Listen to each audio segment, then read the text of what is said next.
Hey guys, it's Cam here, the Oregon Knife Guy. What I got for you today is this Marbles large toothpick in ram's horn. You can see it doesn't look exactly like it came from the factory. If you guys can catch that buttery translucence of that horn. Backside had a little bit thicker bark. It was harder for me to get through. But I sanded that down. It almost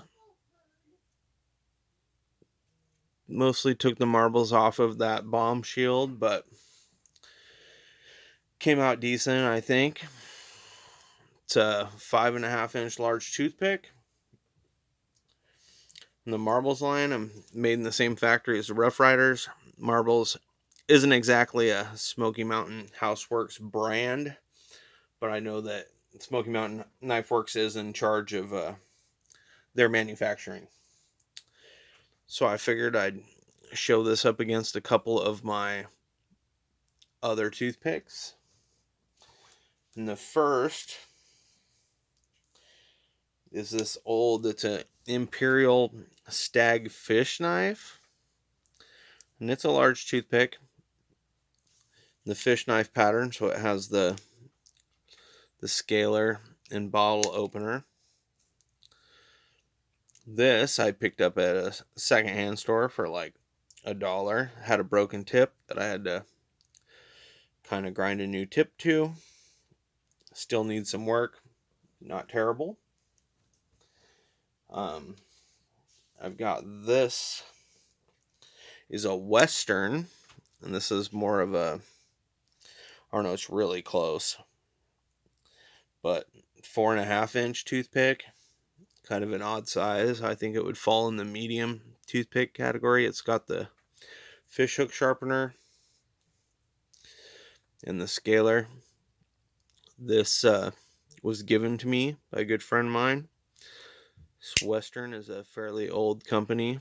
This knife was the same thing. It had the tip broken off, and it was rusty as rusty gets when I got it. And I sanded her down. Move it over. Next up, you guys have seen this.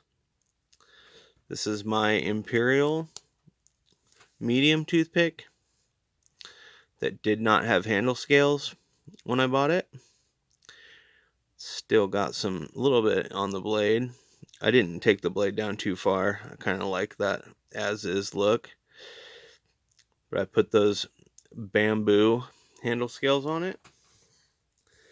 And it's a medium toothpick. So it's down in that size range. A little bit smaller than the Western fish knife.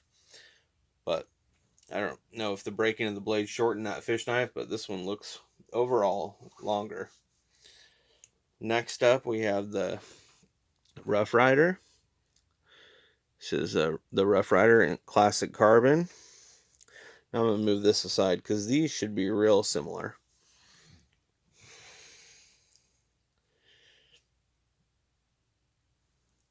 Made in the same factory and all. Yes, their medium toothpick has a little bit more of a hook to its powder horn. And it's more of a long drawn out swedge or clip. Like this one. This one I did my bluing technique. Well, I blued it with gun bluing. Try to protect that steel. Say now we're going to come into some, got a couple of, this is for my last vacation. I kind of picked up a knife at almost every place I stopped. And these are more of the tiny toothpick, or maybe they call them medium. I'm not sure. This one's only, 3.5-inch handle. So whitetail cutlery, and well, it's like a cracked ice or synthetic pearl. As you can see what it looks like next to her. It's pretty small. Same trip is an Elk Ridge. And then an actual Frost. This is the best of those three that I found. This Frost cutlery actually, I mean, it's barely centered blade. Got nice snap to it. It's a decent knife. I mean, it's a pretty good one. Elk Ridge has half stop. Whitetail, it's pretty tight. Those three have decent snap. So the last of the obscure brands, and this would legitimately be a tiny or baby toothpick.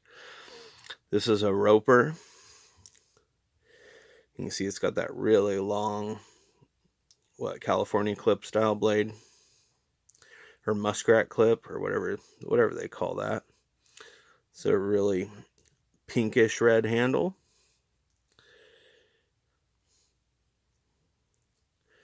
I like this one too. This is a pretty good quality knife.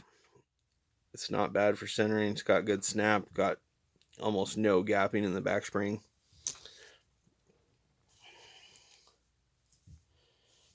Now next we have, here is a Remington baby toothpick. This is a very modern Remington.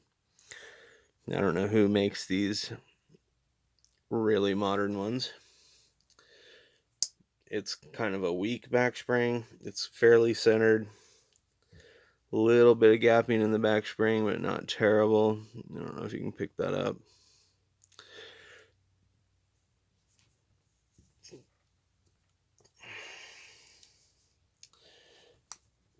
And next I have this little Buck tiny toothpick. And this is typical Buck quality. I mean, Buck does a pretty good job putting together even their cheap knives.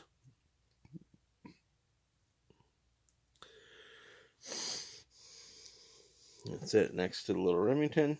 They have similar size handles, but the Buck's blade looks to be about a 1/4 inch longer.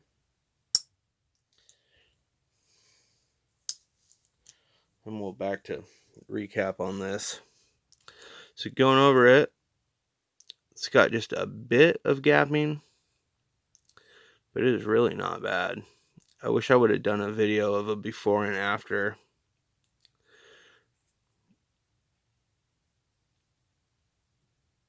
I could totally do without that reverse frost etch.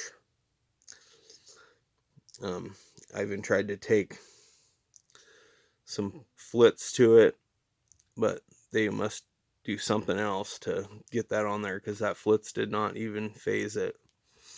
Got a nice looking tang stamp. What is that? 3 rings on the lower part of the powder horn, the ring on top.